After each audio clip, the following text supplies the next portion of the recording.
Gary DePaul with Unlabeled Leadership. Welcome to episode 30. Jessica Tower tells stories about storytelling. There's a lot to learn from storytelling. So with that, let's get started. Jessica's a colleague of mine. I met her through an association, International Society for Performance Improvement, or ISPI. Jessica's smart, articulative, creative, but she's also kind and giving. Last August, for the Charlotte chapter, she did a webinar for us. Didn't charge the chapter, anything like that. The topic was about storytelling, or how can you use stories and tell stories effectively if you're in a business organization. Besides storytelling, she does talent consulting, work analysis, talent assessment, training, leadership development, anything like that, anything to help organizations with their talent management. Because Unlabeled Leadership, the podcast, is mostly about storytelling, I thought, Jessica, hey, she'd be good for this. And I think you'll find that I'm right. She has some thought-provoking stories about leadership. In her stories, there's some takeaways worth having. Part 1. More poets commit suicide than prose writers. I'm amazed how one discipline can help another. If you remember back when Matt Donovan talked, he discussed how Aikido helped him with relationships and building relationships, solving conflict. Likewise, when you change careers, for example, moving from sales to operations, what you learned in that first career probably could help you with the second one. Jessica shares a story that gets at this idea. Here's Jessica. When I was in college, I actually studied poetry. And I studied under the American poet Mark Jarman. He would share with us, the class, some different articles or research or bits of insight, trying to tell us what it's really like to be a poet. Two that really kind of come to mind. The first one was that there are more people making a living playing Major League Baseball than there are people who are making a living writing poetry full-time.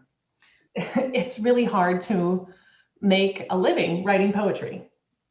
The second tidbit that he shared with us that I recall is that poets commit suicide at a higher rate than prose writers.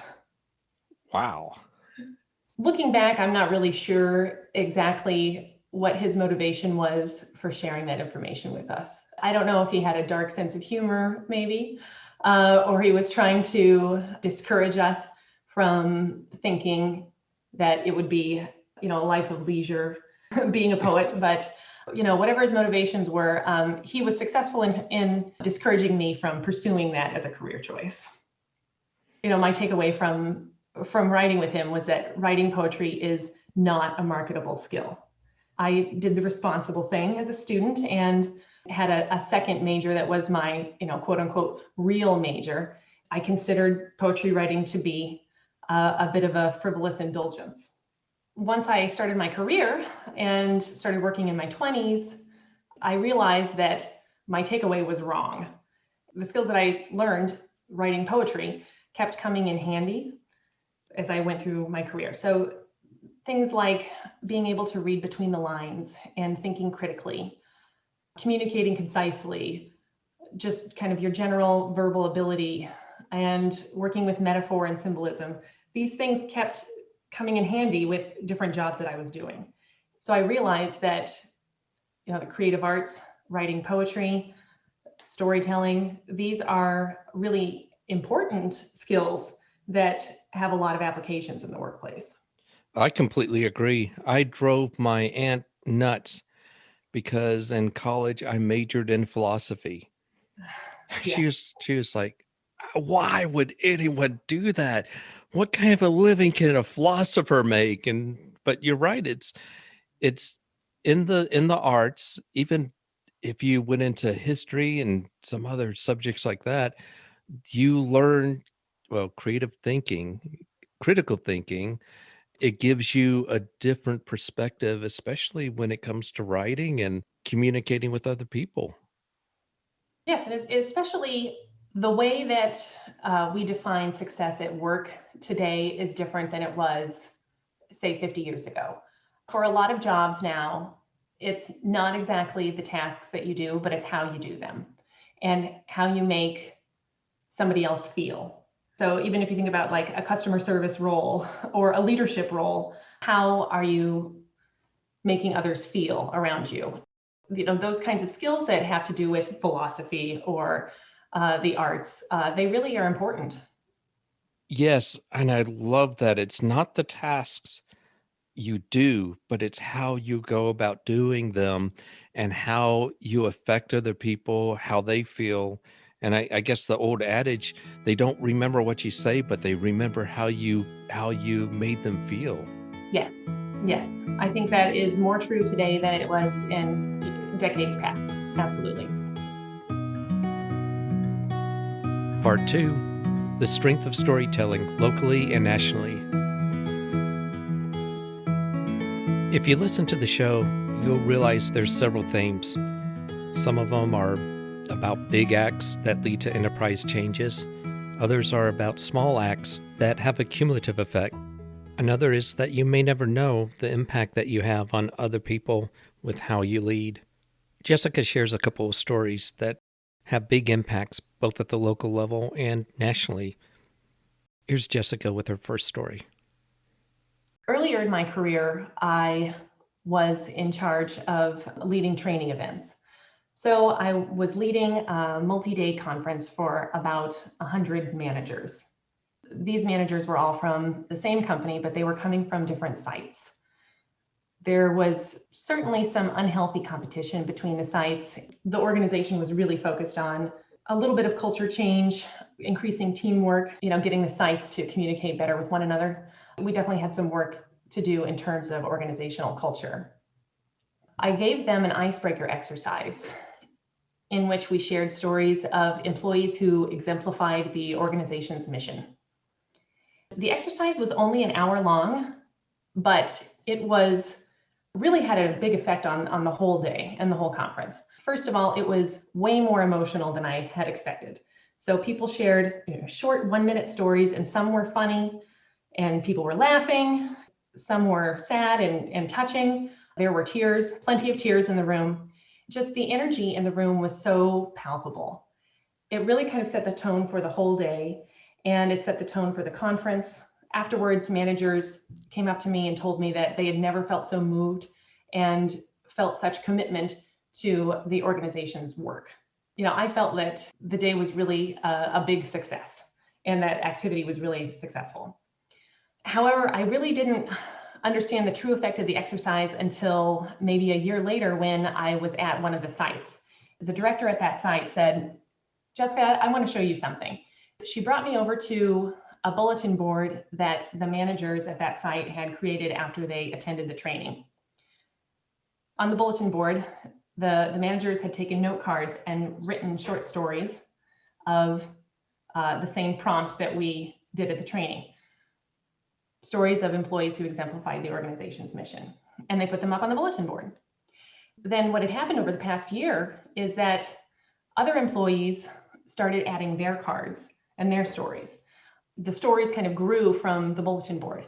Then customers of the organization started adding their own stories too. So at this point, a year later, there was a whole wall full of these cards with stories on them. And it was just awesome. Oh my gosh, that is incredible. It's almost like I say that when you lead and how you lead is contagious. You started a virus, a cultural virus in a good way. Yes. Yes. Storytelling is kind of contagious, and it has this kind of feedback loop, I feel, where once we hear one story, we're hungry for another. We do want more because it kind of connects us on a personal level, and people want more of that. I kind of learned a couple of things from that experience. The first one being that stories are so important for changing people's behavior because they offer that concrete example. I think it's one thing when company leaders want to say, oh, we want to be more innovative, but what does that really mean? And a story will really give you an example. It'll show how it's actually done. Gary, I just love that your whole podcast is about this, of taking off the labels associated with leadership and just describing it, just sharing stories so that people can actually see what it is in action. It's a concrete example. Well, thank you. I love that example because it just exemplifies when we do things to help other people. And from a leadership perspective, we don't necessarily see an immediate results. With the first part, when say something about that someone has said to you, a lot of times people don't even realize, the one who said the statement that changed someone's life, they don't even realize that either they forgot they said it and they were surprised at the effect it had. And it's just amazing how something like this exercise had such a profound effect on so many people. You find out about it a year later.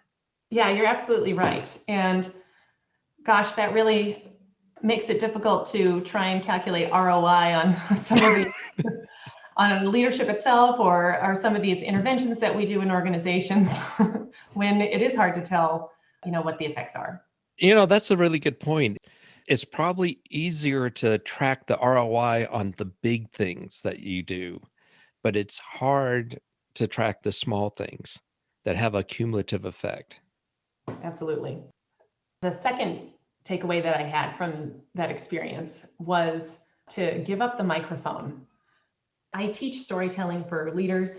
A lot of times leaders want to know, how can I use stories to influence others? How can I use it to kind of get more power or control others more? How can I use stories to better control the narrative? I think that that's kind of a backwards way to go about it. Eliciting the stories of others can oftentimes be just as powerful, if not more, as kind of owning the microphone and speaking and sharing your own stories or your own narrative. I like that. If you're thinking about an organization that is trying to do some changes, if the senior executives are the ones telling the stories, it may not have the same effect as if you had just other people telling the stories, you know? Yes, absolutely. I mean, the stories certainly make up an organization's culture. There's sanctioned stories that the senior leaders tell, or that they've essentially signed off on. And then there's the unsanctioned stories that people are sharing at the water cooler, the proverbial water cooler. Arguably, it's those unsanctioned stories that have a greater effect on culture. What is really going on here? And leaders don't really have direct control over that anyway. So I think it's kind of a facade to think that they do. Jessica has a second story that is literally at the national level. Again, here's Jessica. I really like talking about Franklin Delano Roosevelt as a storyteller. Okay. Because he was really known for his fireside chats, where he was directly talking to the American people, and a president up until that point had never really done that before. His first fireside chat, his first radio address, was in 1933. This was one of the lowest points in the Great Depression. There had been a run on the banks. Roosevelt had declared a banking holiday and temporarily shut down all of the banks. Americans' faith in the financial system was just absolutely in the gutter. This was really a time where there wasn't a lot of hope. He went on the radio and he addressed the American people directly. He presented a vision, which of course is just a story that takes place in the future. The villain in the story is fear. Fear that kind of leads to hoarding, that caused everybody to kind of try and take their money out of the banks. The hero in the story was the American people, who banded together to overcome fear. So the day after he addressed the American people, the banks opened. People were lined up outside of the banks ready to deposit their money. This was really the turning point in the Great Depression, in turning it around. The historian William Silver called the bank holiday and the fireside chat the 1-2 punch that broke the Great Depression. And I just love this story because it's It's truly amazing to think that storytelling played such a significant role in pulling the country out of the greatest financial crisis that it's ever faced. So the lesson is, don't underestimate the power of storytelling. Yes. In this case, storytelling has really kind of changed the course of history. Part 3. Who is your protagonist? One of the guiding principles of leadership is connecting with others. Connecting with others is a way to change your environment. It enables the possibility of open communication, and open communication can lead to innovation and even higher quality products and services. One way to connect with people is through storytelling. For storytelling to be effective, you need to do it in a particular way. Jessica offers some advice on how you can start thinking about the stories you're telling in your organization. Here's Jessica. My advice for sharing stories in the workplace is to first choose the right protagonist for your story.